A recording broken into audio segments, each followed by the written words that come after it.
Assyria believed itself eternal. Its kings carved their victories into stone, recording the humiliation of conquered peoples with chilling precision. Cities were erased. Populations were deported. Resistance was punished with terror. And yet, Isaiah speaks with unnerving calm. Assyria is temporary. The Lord of hosts will lop the boughs with terrifying power. Empires rise when God permits them to rise. They fall the moment they forget this truth. Isaiah reveals what no Assyrian king could imagine, that behind the chaos of war stands a sovereign God who measures nations like dust on a scale. Assyria is not chaos incarnate. It is an instrument. But instruments that exalt themselves are shattered.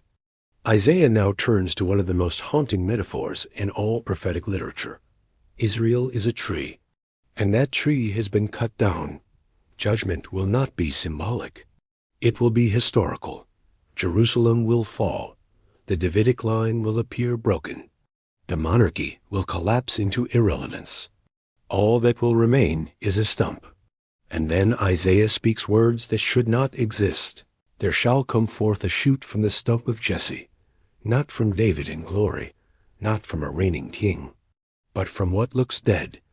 This ruler will not resemble the kings before him. He will not judge by appearances. He will not rule by spectacle. With righteousness he shall judge the poor. He will not secure power through violence. Isaiah envisions a king whose authority restores creation itself. Predators lie down with prey. Violence recedes. Knowledge of the Lord floods the earth. This is recreation. This is not reform. History now presses in. Assyria surrounds Jerusalem. The city is trapped.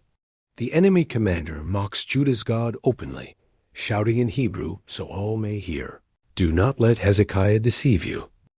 It is psychological warfare. The gods of other nations have fallen. Why should Jerusalem be different? Hezekiah does something no other king has done. He takes the threat written, sealed, final, and spreads it before God. He does not negotiate. He does not threaten. He prays, and Isaiah delivers the verdict. Jerusalem will not fall this night. Not because of military strength, not because of righteousness, but because Assyria has crossed a line. It has mocked the Holy One of Israel. By the way he came, by the same he shall return. That night the Assyrian army collapses, not by sword, not by siege, but by divine decree. Empires fall silently when God withdraws breath, yet Isaiah is brutally honest. Even righteous kings are fragile. Hezekiah survives Assyria, but nearly dies by illness.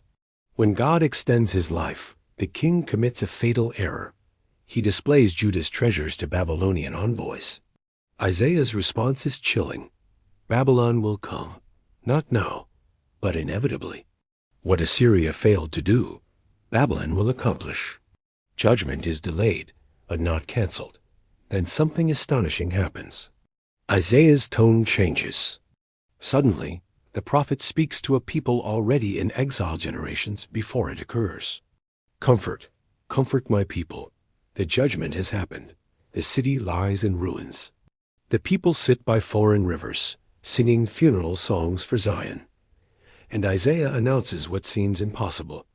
God has not abandoned them. The warfare is ended. The penalty is paid. A highway is being prepared through the wilderness. Not for Israel to find God, but for God to return to his people. Now Isaiah introduces a figure unlike any king, priest, or prophet before him. The servant of the Lord. He does not shout. He does not break the bruised reed. He does not crush the weak. And yet he will bring justice to the nations. This servant succeeds where Israel failed. Israel was called to be light. Israel became darkness. The servant will restore Israel and extend salvation beyond it. I will make you a light for the nations. The mission expands. The horizon widens. God's plan was never tribal. Then Isaiah speaks words that stunned ancient readers and still disturb modern ones. The servant will suffer, not accidentally, not tragically, but deliberately. He was despised and rejected by men. This is not the language of victory. The servant bears griefs, not his own. He is wounded not for rebellion, but for obedience. He is crushed not by enemies alone, but by divine purpose. It pleased the Lord to crush him. Here Isaiah reaches the core of biblical mystery. Redemption comes not through dominance, but through substitution. The servant absorbs violence so others may live. And somehow impossibly, death is not the end. He shall see his offspring. Isaiah widens his vision beyond Israel. Now the entire world trembles. The earth staggers like a drunkard. The heavens themselves are shaken.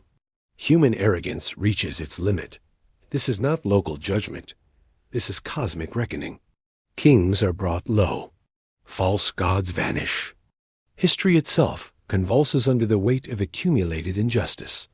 And yet once more, Isaiah sees hope.